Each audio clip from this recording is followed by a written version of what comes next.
అనారోగ్యం, ఉద్యోగం, వ్యాపారం అప్పులతో బాధపడుతున్నారా? వెంటనే జేకేఆర్ గురువు గారికి కాల్ చేసి అపాయింట్మెంట్ తీసుకోండి.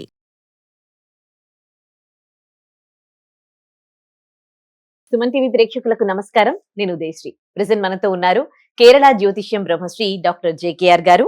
ఆస్ట్రాలజీ, మంత్రశాస్త్రం, law of attraction, life skills and money coach. ఎటువంటి డేట్ ఆఫ్ బర్త్ లేని వారికి హస్త సాముద్రిక ద్వారా ప్రశ్న శాస్త్రం, మంత్రశాస్త్రం, పుట్టుమచ్చల శాస్త్రం ద్వారా చెప్పగలిగే బహుముఖ ప్రజ్ఞాశాలి. ఆయనతో మాట్లాడదాం. నమస్తే అండి, వెల్కమ్ టు అవర్ స్టూడియో. నమస్కారం. సార్, కన్యా రాశి వారికి ఈ జూలై నెలలో ఎలా ఉండబోతోంది? జూలై నెలలో ప్రథమంలో వీరికి చాలా అద్భుతంగా ఉందమ్మా. పాజిటివ్ గా ఉంటారు. ఎందుకనంటే వీరికి గత కొంతకాలంగా కొన్ని పనులు ఆగిపోయి ఆ పనులు ఈ మాసంలో నెరవేర్చుకోవాలని చాలా కుతూహలంతో ఉంటారు. అవి కొంత పోస్ట్ పోన్ అయ్యే అవకాశాలు ఉన్నాయి. కానీ వీరు ప్రథమంలో మాత్రం ఆ పనులు నేను నెరవేర్చుకోగలను అనే ఒక దృఢ సంకల్పంతోనే ఉంటారు వాస్తవానికి. కానీ కొంత డిలే అయ్యే అవకాశాలు ఉన్నాయి. కానీ ఈ మాసాంతంలో మాత్రం ఆ పనులు వీరికి సానుకూలంగా జరిగే అవకాశాలు కనపడతా ఉన్నాయి. కాకపోతే దూర ప్రయాణాలు ఎక్కువగా చేయాల్సి వస్తుంది. ఆ పనుల గురించి 1-4 సార్లు ఎక్కువగా వీరికి భారంగా మారుతుంది. ఎక్కువ సార్లు తిరగవలసిన పరిస్థితి వస్తూ ఉంటుంది. దీంతో వీరు ఒక్కోసారి విసుగు చెందుతూ ఉంటారు. అంటే చిన్నదానికి పెద్దానికి విసుగు వస్తూ ఉంటుంది. కోపం, ఇరిటేషన్ ఎక్కువ తెచ్చుకుంటూ ఉంటారు. ఈ చిరాకులో ఇంట్లో భార్యతో కానీ భర్త కానీ ఎవరైతే ఈ కన్యా రాశి వారు ఉంటారో వారు ఎదుటి వారిని తెలియకుండా కొంత తోలనాడే పరిస్థితి ఉంటుంది. అంటే ఆ చికాకులో కావాలని మాట్లాడరు, కానీ ఆ చికాకులో కొంత కోపంతో, ఇరిటేషన్తో మాట్లాడుతూ ఉంటారు. దానివల్ల అక్కర్లేని విభేదాలు సృష్టించుకుంటారు. వీరు తెలియకుండానే, కావాలని కాకుండానే గ్రహాల అనుకూలత లేదు కాబట్టి వీరికి కుటుంబంలో కొంత కలహాలు వస్తాయి. అలాగే కుటుంబ సభ్యులు, తల్లిదండ్రులతో కూడా కొంత మాట పట్టింపులు వచ్చే అవకాశాలు ఎక్కువగా ఉన్నాయి. అలాగే వీరు ఏదైతే చేస్తున్నారో వ్యాపారంలో కష్టానికి తగ్గ ఫలితం అయితే కనపడతా ఉంటుంది, కానీ అధిక ఖర్చులు అవుతూ ఉంటాయి. అంటే రాబడి కన్నా ఖర్చు అధికంగా ఉంటుంది. ఓకే, ఇవాళ బాగానే వచ్చింది అనుకునే లోపు ఏదో ఒక ఖర్చు వీరికి వస్తూ ఉంటుంది. అలాగే గత కొంతకాలంగా ఆగిపోయిన అమౌంట్లు ఏమన్నా ఉంటే అవి వీరికి వచ్చే అవకాశాలు ఎక్కువగా ఉన్నాయి. ముఖ్యంగా ఈ కన్యా రాశి వారికి అన్ని విధాల బాగున్నప్పటికీ కూడా కొంత డిలే అయ్యే అవకాశాలు ఎక్కువగా కనపడతా ఉన్నాయి ప్రతి పనిలో కూడా. అలాగే లాయర్లకి మంచి మంచి పారితోషికాన్ని అందుకోగలుగుతారు. అంటే మంచి మంచి వీళ్ళకి కేసులు వస్తూ ఉంటాయి. లాయర్లకి ఈ మాసంలో చాలా ఊరట కలిగే మాసం అని చెప్పాలి. అలాగే స్పెక్యులేషన్ చేసే వారికి ప్రథమం, ద్వితీయం, తృతీయంలో కూడా యావరేజ్గానే కనపడతా ఉంది. సినీ కళాకారులకి చాలా బాగుందనే చెప్పాలి. కాకపోతే కొంత ఆరోగ్య భంగం కలిగే అవకాశాలు కూడా కనపడతా ఉన్నాయి. మిగతా విషయాలు అన్నిటిలో కూడా సినీ కళాకారులకి చాలా ఊరట కనపడతా ఉందమ్మా. రాజకీయ నాయకులకు కూడా చాలా బాగుందని చెప్పాలి. మంచి పేరు, ప్రతిష్టలు ఉంటాయి. కాకపోతే ఏంటంటే వీరు ఎక్కువగా ప్రయాణాలు ఎక్కువగా చేయవలసిన అవకాశాలు ఎక్కువగా ఉంటాయి. అంటే సహజంగా ప్రయాణాలు రాజకీయ నాయకులు అంటే చేస్తూ ఉంటారు.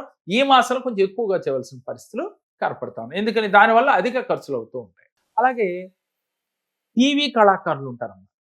వాళ్ళకి చాలా ఆశాజనకంగా కనపడతా ఉంది. వ్యవసాయదారులకు కూడా చాలా ఆశాజనకంగా ఉంది ఈ మాసం అంతా. అంటే గ్రహాలు అనుకూలత లేవు అని చెబుతూనే, కాకపోతే కొన్ని గ్రహాలు అనుకూలించడం వల్ల అప్ అండ్ డౌన్స్ ఈ మాసంలో ఎక్కువగా కనపడతా ఉన్నాయి. కాకపోతే కొంత పెద్ద పెద్ద పనులు మాత్రం, అంటే నాకు ఈ మాసంలో బిజినెస్ చేసే వాళ్ళకి ఇన్ని కోట్ల ప్రాజెక్ట్ అయిపోయింది, అది అయిపోతుంది అనుకున్న పనులు మాత్రం కొంత వాయిదాలు పడే అవకాశాలు ఎక్కువగా ఉన్నాయి. అందుకోసం ఆ పనులన్నీ మీకు సానుకూలంగా అవ్వాలన్నా, మీకు ఆరోగ్యం అనుకూలించాలన్నా, మీ మనస్థితి మీకు అనుకూలంగా మారాలన్నా, టెన్షన్ లేని జీవితం కావాలి అన్నా ఈ మాసంలో మీరు దత్తాత్రేయ స్వామిని ఎక్కువగా ఆరాధించాలి. విష్ణుమూర్తిని ఎక్కువగా ఆరాధిస్తూ ఉండాలి.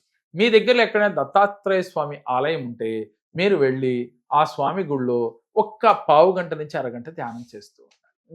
లేదు మీరు గుడికి వెళ్ళలేరు, ఇంట్లో దత్తాత్రేయ స్వామి ఫోటో ఉన్నా కూడా ఆ పూజా మందిరంలో కూర్చుని ఆయన ముందు ఆ స్వామి అనుగ్రహం కలిగినట్లుగా, అంటే గురుగ్రహం యొక్క అనుగ్రహం కలిగినట్లుగా, మంచి జ్ఞానం వచ్చినట్లుగా, మీకున్న పనులన్నీ కూడా ఆటంకాలు లేకుండా మీకు సానుకూలంగా అవుతున్నట్లుగా మీరు ధ్యానం చేయాలి.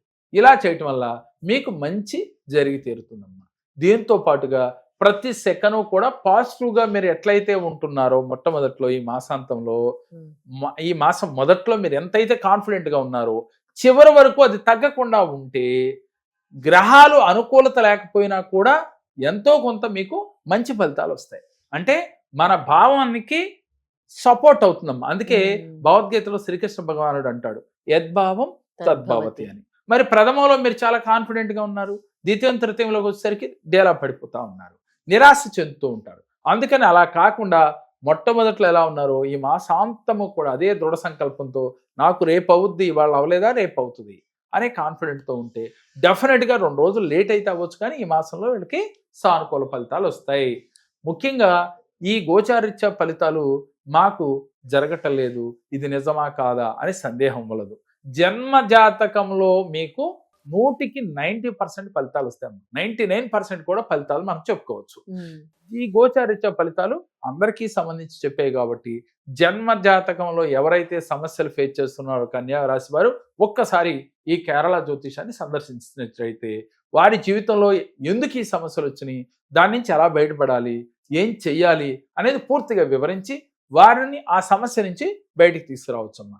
ముఖ్యంగా ఎంతో పెద్ద పెద్ద కార్యాలు, అంటే అది డబ్బు సంబంధించవచ్చు, ఫైనాన్షియల్గా కావచ్చు, అనారోగ్య సమస్యలు కావచ్చు, అలాగే మానసిక ఒత్తిడికి గురవుతున్న వారు కావచ్చు, ఒక్కసారి సందర్శిస్తే టోటల్గా ఆ సమస్య నుంచి బయటకు వచ్చే యొక్క రెమెడీస్ మీకు ఇచ్చి మీతో ఆచరింపజేసి ఆ మెడిటేషన్స్ ఏం చేయాలి, ఎలా చేయాలి అనేది మీకు సవినయంగా వివరించి మీ చేత చేయించి ఆ సమస్య నుంచి బయటకు వచ్చేట్టు చేయటమే మా ఉద్దేశం తల్లి.